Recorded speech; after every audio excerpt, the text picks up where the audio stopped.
All right, this is our next video, and hey, Mike, what's that pin? Yeah, exactly. This is his grandmother in a picture bowling at Preston Forest Bowling Center in March 1965. And this is her bowling ball. It's really cool. It's a Manhattan rubber. Yeah. And that would be her bowling back in the day, back when bowling was cool. Yeah, she was quite the bowler. She Was and my she? grandfather, yeah. Wow. My grandfather's Black Beauty is over at your place. That's We true. use it, When Mike yes. bowls Yes. from the garage, he's bowling with his grandfather's ball. Yeah, so that's... So we're going to cover, we got some gold pins and some other miscellaneous stuff sitting out here. Yep. We're going to cover these. All right. Well, the newest additions are the Badgers, which we've got the green labeled one, which is the rare of the bunch, and it has a green eagle even. Any idea anything about them? There's a serial number or something on there. Yeah, I don't know. I guess that must be some way they track this, you know, whatever. But Columbian Pen Company, I don't know if you say Viola or Viola, but anyway, however it is. Any of you guys from Wisconsin, set us straight and leave us a comment this weekend and tell us the proper... Just to deviate, here's another pen by the same company. Oh, wow. But this is a wood pen. So, and this one came from California. That's actually got a base on it. Yeah, it does. Okay. So, anyway. We'll catch up to that one another day. Yeah, but while we're on it. So, yeah. And it also says Wisconsin, they say Wisconsin's finest on there. Very and cool. Then there is the red version label, which is the newer one. And it has... crappy stripes. Yeah, spray painted, and then an eagle there, which is kind of different. Where did you get the Badgers? They came off eBay. Really? Yeah, and it's interesting. Wisconsin, you had quite a few pen manufacturers there. You had the Columbian pen, Vulcan.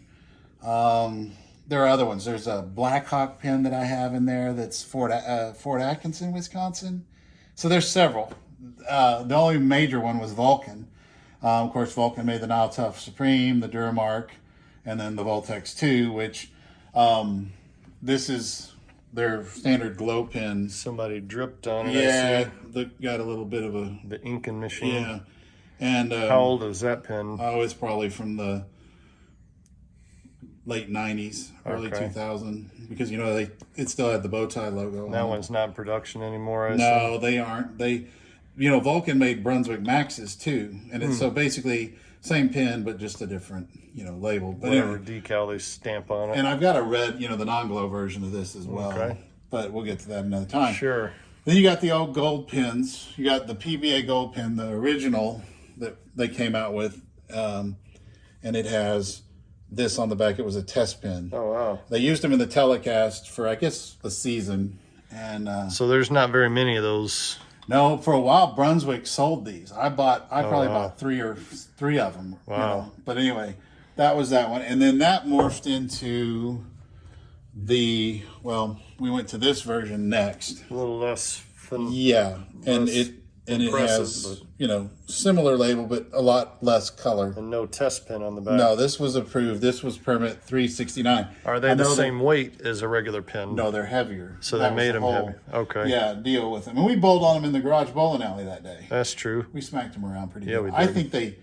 I think the 10 pin, you don't ring it like you do on regular 3.6, 3.7. The pins stay more around the belly instead of way up here. Right. This was the last version they made, and if you notice, it's 368C on the permit number right there, and it had the same back label, and they quit using these on the show, and I mean they're around, but you know they're getting harder and harder to find.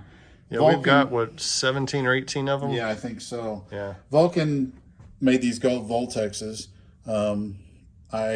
I have one. I know my baby sister has one that I gave her.